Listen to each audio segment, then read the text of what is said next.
He's asked me to consign a watch, and it's an 18 carat U-boat, and it must have a full gold bar in it. It's actually ceramic. This is a 40mm watch, whereas these two are classed as 41mm. This is actually going to Norway. I always think of that as one of the biggest, heaviest gold watches that Rolex make. And look, it dwarfs it. Maybe around the 45,000 mark, that sort of money. So this is an Omega Speedmaster with the moon phase. Can I ask how much you paid for it? 2022, I think you're talking around 64 to 67. It's the first one he's ever seen. He's never seen it in the flesh.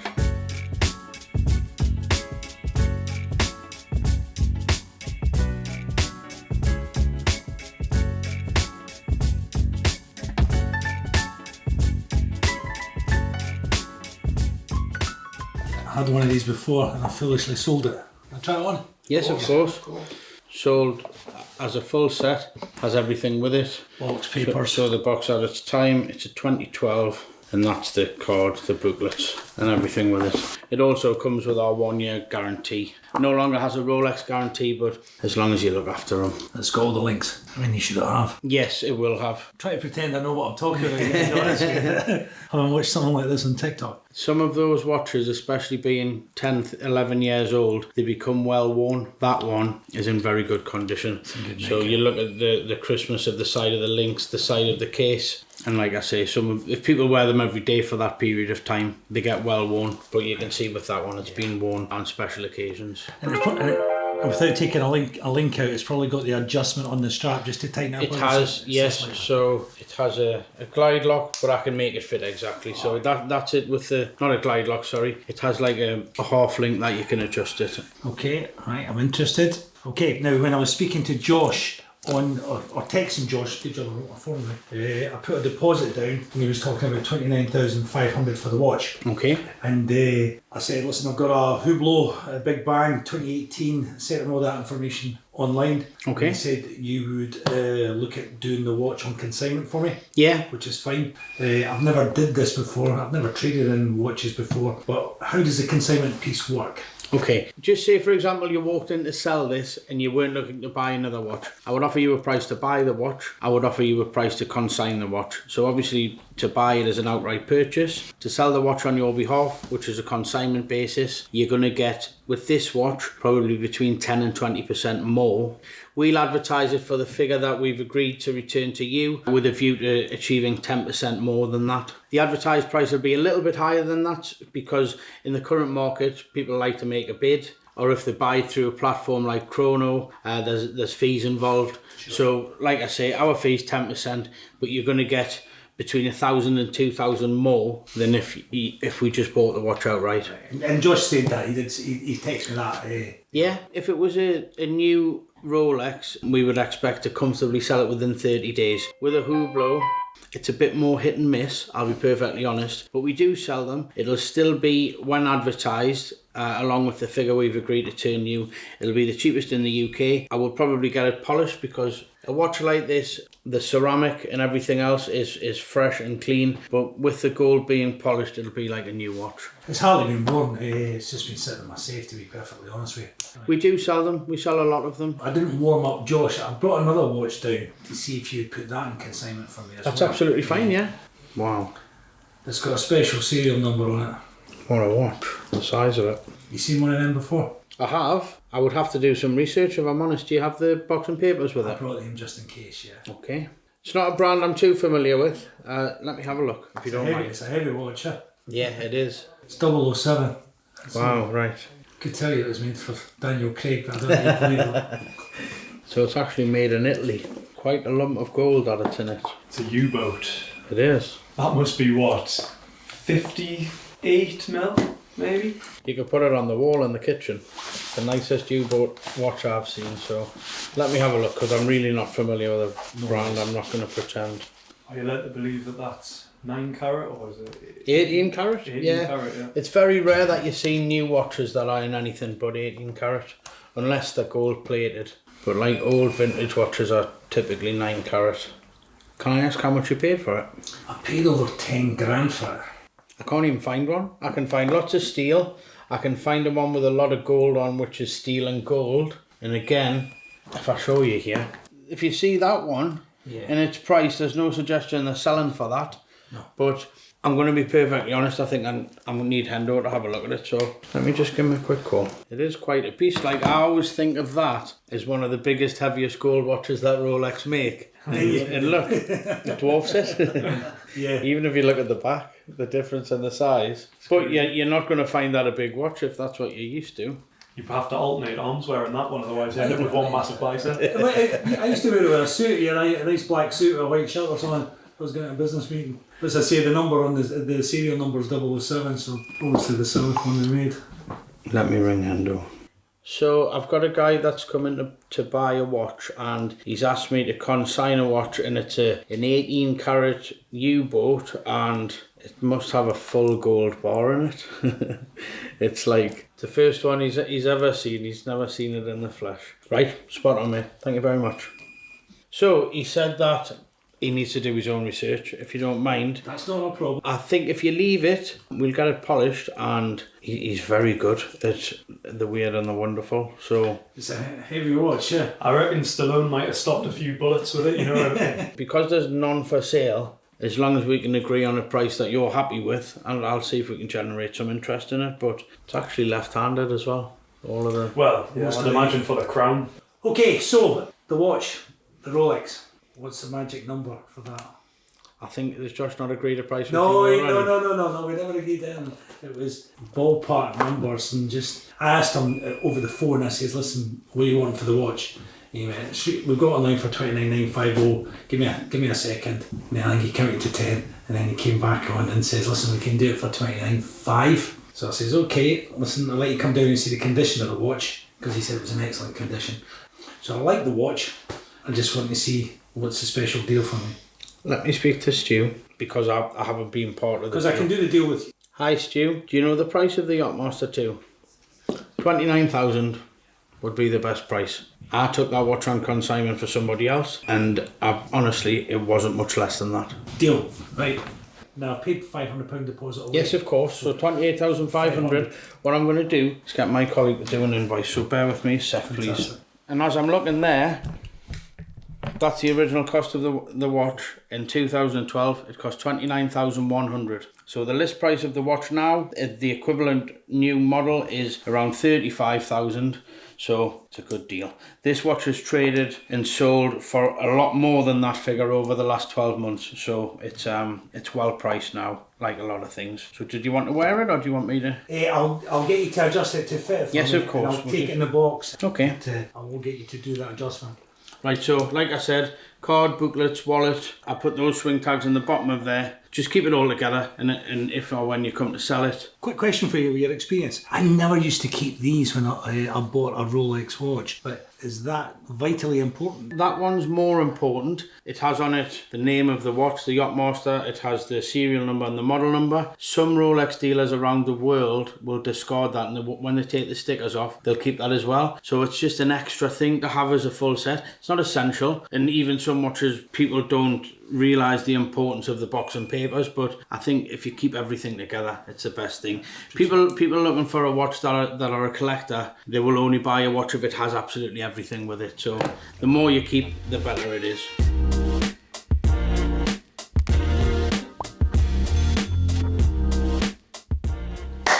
Back from behind the camera again, and I've got 3 new pieces of stock that have come into Watchtrader. First up, we have the very popular blue fluted motif Datejust 41. This is a 2022 watch, it's unworn, and Josh has told me that it's available for $12,950. Second watch needs no introduction. This is the Rolex Submariner Date.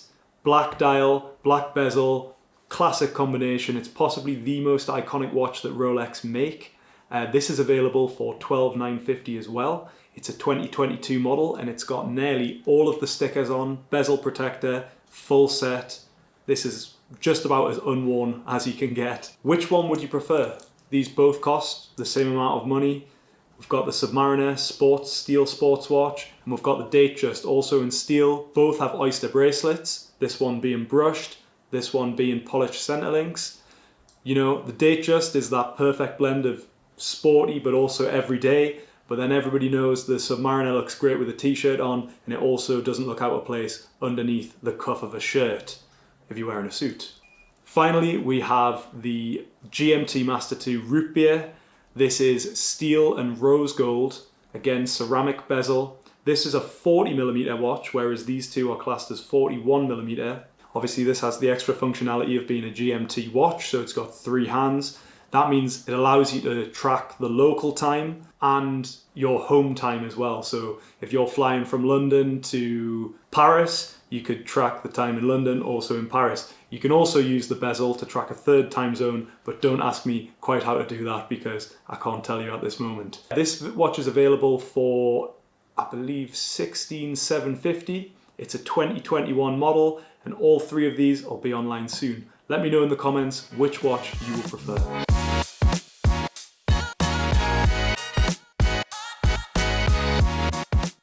You're looking for a green Daytona, whereabouts are you? I'm based in London, Right. so ideally down here. No problem. Have you tried one on? I've never even seen one, so effectively, I mean, it's not for personal sort of fun, if you like. It is a bit of an investment piece, but I want to hit the one that I gold standard want, and this is the one that I want. Okay, so the prices the prices have massively softened, so it is probably a very good time to buy It's a something. great time, isn't it? It's a great And time. I literally have probably 3 people looking for the same watch at the same time. We did sell a brand new piece last week to somebody. Who's selling them right now? Yeah, Surely they want to hold. exactly. Well, that's why it's fine. I'm finding it quite difficult to find them for the right money. Are you looking for new or pre-owned, or where you at with it? So, I mean, ideally, I want it brand new. Right. But I realise that's quite a hard ask.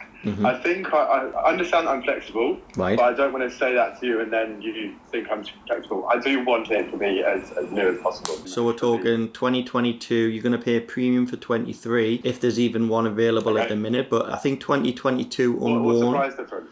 What's the price difference on the 2022? I wouldn't like to spit a figure out without having one actually available. Right. Do you know what I mean? It's because it would all just depend on where the watch is coming from. If I had a private customer who calls up and they've been lucky enough to buy one from the AD, then they're offering it, then it's going to be a more fairer price than if I go into the trade and try and find that 23 one, because it's going to be a premium. But 22 unworn shouldn't be a problem. 22 slightly used as new, or also 21. Do you have a sort of figure in mind what you're looking to pay? So I have had a look, and it's between 60 and 70. That's how they all seem to be up. Yeah. But to be honest, this is not my forte. I do also want to be able to start business here and like trust each other. So I kind of want to be responsive from what you think is appropriate. Okay. What would you say is a fair price here? So I'm thinking for 2022, I think you're talking around 64 to 67, depending on condition and if it's brand new or if it's not. That's the sort of figure.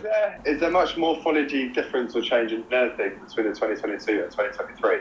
Or is it literally just production line? Just exact. It's literally just the date, what's on the warranty card. That's all. There's no difference.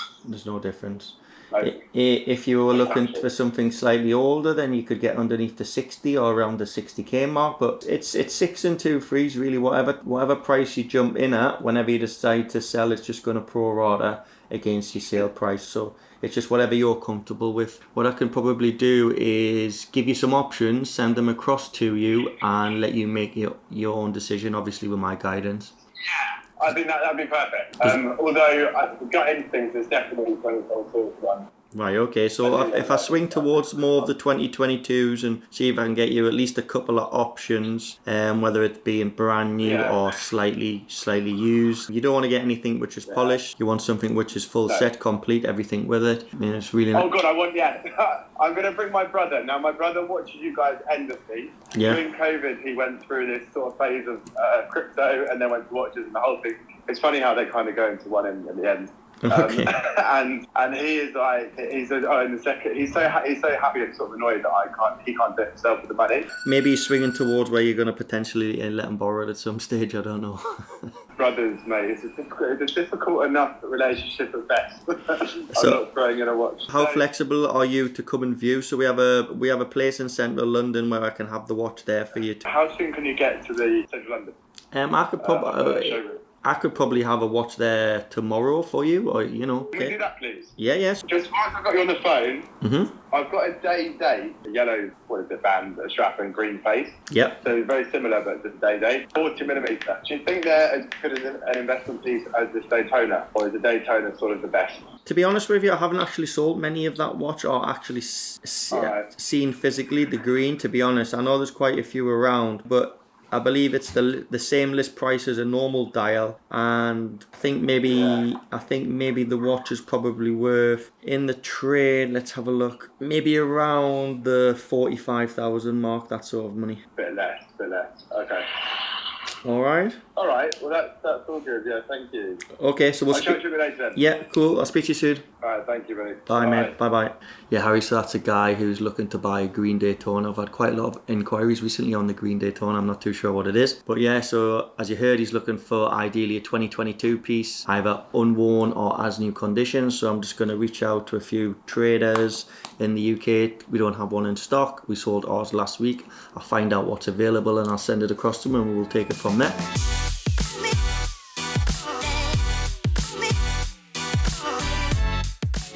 Two new arrivals today.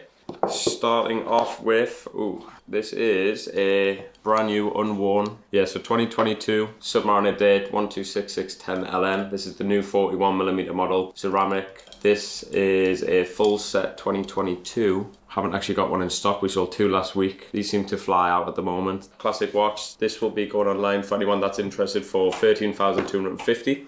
And this watch, I do actually know what this one is. This has actually got a funny story. So it was a watch that we had on consignment for probably about 3 weeks or so. The customer seen that it wasn't selling. We did try and drop the price a little bit, but he still wasn't as happy, obviously, that it didn't sell, which is understandable. But then as soon as we sent him it back, 2 days after, I got a phone call for this specific watch, which obviously we've never had in stock before. So this is an Omega Speedmaster with the moon phase. Lovely looking watch. Not actually sure how it didn't sell within the first 3 weeks. Was that an open case back? Yeah, or? so it's an open case back, as you can see as well. Moon phase, beautiful watch. So we rang him back up, said, look, we've sold it for this amount, and we worked out an agreement. And he was over the moon. Obviously, we got him paid straight away. So that'll be going out today.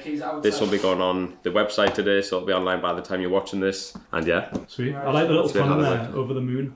How much did that sell for then, Josh? This sold for, I believe, £6,500. So that's under retail, right? Yeah, so under retail, but the watch itself is absolutely beautiful. I think it's a lot of watch for the money as well, so I'm not actually sure how it didn't sell the first time round, but we got it gone in the end, so he's happy and we're happy.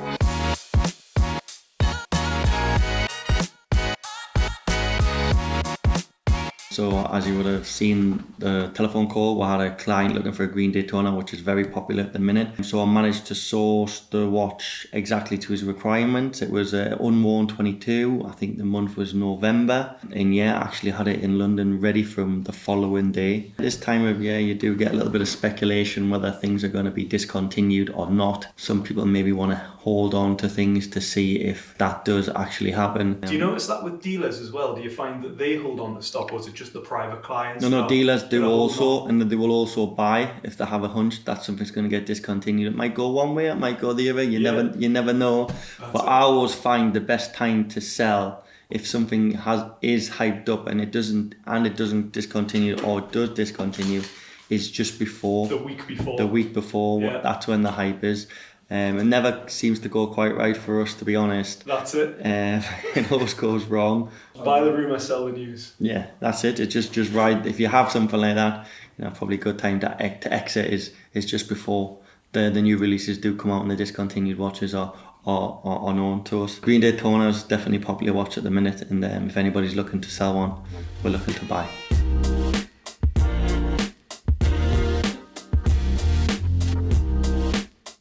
I've got both of the boxes out today. Repairs to do and repairs done. This is a little bit of a pun, a little bit of a tongue-in-cheek to the staff in here who keep ringing me and saying, Hendo, where's the Datejust that you've just repaired? Jobs to do. Job's done. This is the one, Billy, where the watches that have been repaired go. So I'm trying to make it as simple as possible. That's just a little in-house pun. So just come in today, blue sheet turned over because it's got customers' details on. Quite an elderly lady has come into the shop with a view. She has had this watch from new, bought from an original Chanel dealer in Newcastle who's since retired, no longer there, and the crown isn't screwing in. You can see when I depress it that the threads have gone or the tube's damaged. So what I'd said to her is we need to get an estimate to repair this, and then she'd said it's not something that she's wanting to keep a hold of, she's possibly looking to sell. From the way that the lady spoke and from the way that the lady dressed, and when she gave me her address, I don't think she needs the money. It's just purely a choice to come to sell. So what will be done with that? An estimate will be done, and then we'll give her a price to purchase. For those who don't know, what is the material that they use on that? Because it looks a bit like plastic, doesn't it? Everybody thinks it's plastic. It's actually ceramic. When you talk about a Rolex bezel insert, it's ceramic. And I know from experience, you need a special tool to remove the pin from the links. Right. Because I've done it and shattered the links. These links, these cases do shatter, the same as a ceramic Rolex bezel can damage. Another watch that's just come back from the workshop and is a very, very pretty Datejust. Obviously, what we're going to do is Harry will bring up a picture of this when it came into the store last week. Lo and behold, we're talking about a ceramic tiled floor. Hand in hand, this watch, bathroom, off the shelf. Classic, isn't it? Smash. So what I've done is, the watch is relatively new. It didn't need a service, but there was an awful lot of glass inside. So I have mini serviced the watch. Stripped it all down, the dial's been out. You've got to be very careful with the date aperture. If a tiny little bit of glass gets into that date aperture, it'll go round and round. So my question to you, Hendo, is if you drop your watch and the glass smashes, what's the best thing you can do before you give it to the repairman? Great. So the first thing to do is get it up, unscrew the winder, pull the winder out to stop the watch from working. Yes, that's unsealing the watch, so it is then open to the elements, open to hot, cold water. What I would advise anybody to do is then invariably you're in the bathroom or the kitchen. This is where this happens. Get a bit of kitchen roll, get a bit of toilet roll and wrap it up as tight as possible so that the glass and everything is just kept together.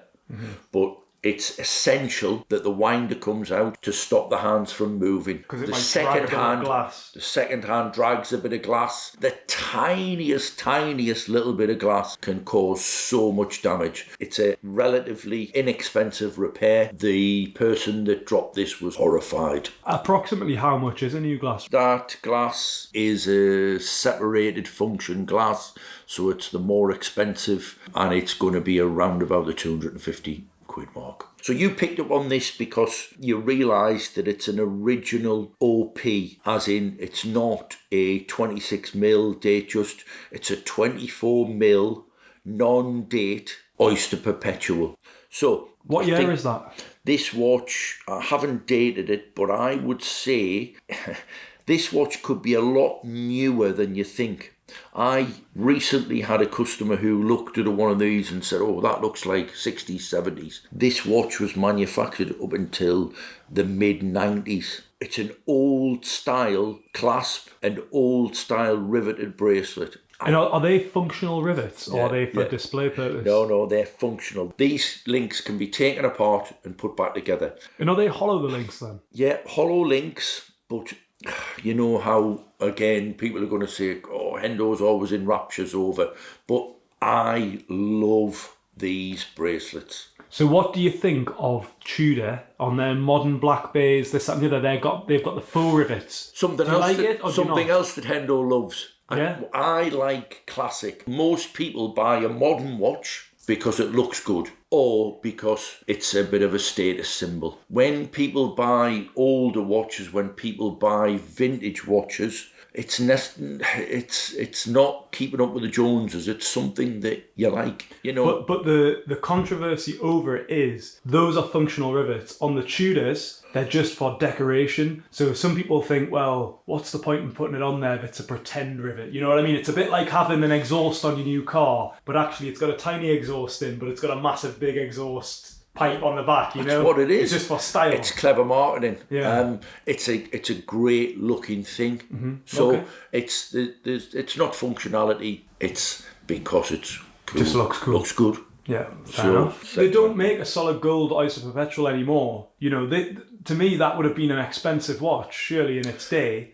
Compared, it was always the slightly cheaper relation, the slightly poorer relation to the Datejust. This watch, mid-90s, would have retailed for about £7,000, about 1,500 to two grand less than the President bracelet, with no date. So the modern equivalent, if you wanted something like that, you'd get a Lady Datejust in gold, maybe with a... Can you get it with a President bracelet still, a Lady Datejust? So you get a Lady Datejust in 28 mil. Yeah, but do they do it with like a more Oyster style? Which is going to cost you 25 grand. I mean, There's can you still get an all gold Oyster bracelet? Don't think so. No? Okay. I'll stand corrected. I might have a look when we finish.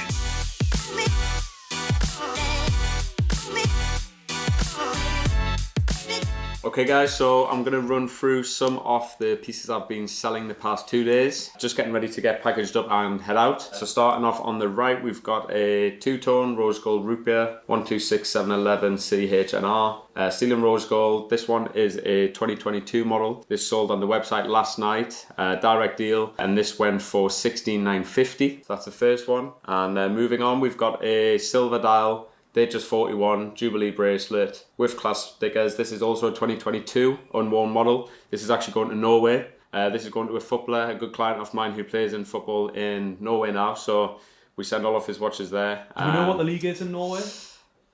The Norway League One. Yeah, he's playing his football out there. He's enjoying it, and that sold for 10,995. That's a lovely looking watch. I think we've mentioned one of these before. The silver dial, very very clean, and obviously compared to like a Wimbledon dial, mint dial, you're looking at 2-3 grand less, which is a massive difference. Moving on to a bigger piece. This is actually going to Dubai. This is another good client of mine who's from the UK that will be taking this and going away with it. This is a 5167 rose gold Aquanaut non-travel time. So you've got the brown rubber strap, rose gold case, rose gold clasp.